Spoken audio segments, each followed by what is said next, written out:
The girl disguised herself as a wealthy heiress and found a rich second-generation boyfriend. She tricked her parents into giving her money to study abroad with her boyfriend. However, just as they were about to board the plane, the boyfriend's family uncovered her true background. All of the girl's lies were exposed, so the boyfriend abandoned her and boarded the flight to the US. Alone, the girl vaguely sensed something was wrong. At that moment, the boyfriend's mother called. She cursed furiously over the phone and threatened the girl not to contact her son again. Yumo knew she had been exposed, so she said nothing. With nowhere to go, Yumo checked into a small inn. Then late one night, she called home, but the one who picked up was the neighbor auntie. The auntie told Yumo that her father had suddenly collapsed the night before last and had passed away this morning. The girl was stunned by the devastating news. Urged by the neighbor, she rushed home. When she saw how haggard her mother looked, she broke down completely. Even though she had lied to her parents, they were the ones she loved the most. It turned out that her father had already been diagnosed with cancer, but in order to support her dream of studying abroad, he drained all his savings. Yumo was overwhelmed with regret. If she had known it would end like this, she never would have lied. Looking at her father's memorial portrait,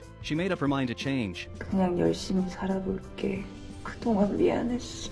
However, Yumo didn't know how to tailor clothes, so she had to entrust the suit shop her father left behind to an acquaintance. But unexpectedly, the person refused to help and even hung up on her. The girl opened the account book her father had left behind. Apart from a few scattered bills, most of it was records of money sent for her expenses, more than 10 million won in total. All debts her parents borrowed for her education. Yumo didn't expect that she had spent so much money. She decided to go to Seoul and work to pay off the debt. Before leaving, she asked the neighbor auntie to take care of her mother. Then she put up a for sale sign on the suit shop. Her mother gestured with her hands, telling her not to worry. After getting on the bus, the girl signed to her mother, apologizing for not being able to take care of her. After arriving in Seoul, because she had no degree, she could only do part-time jobs. She grilled hamburger patties in a hot kitchen. During breaks, she worked as a parking lot guide. At night, she worked the night shift at a convenience store. She repaid the debts through hard work and labor. Every day after work, she was completely exhausted. Yumo also wanted to find an easier job, but all of those required academic qualifications. Suddenly, Yumo found a job that didn't need a degree. A company called Mirai Collection was hiring. They only required women between the ages of 20 and 30. This made Yumo feel pleasantly surprised,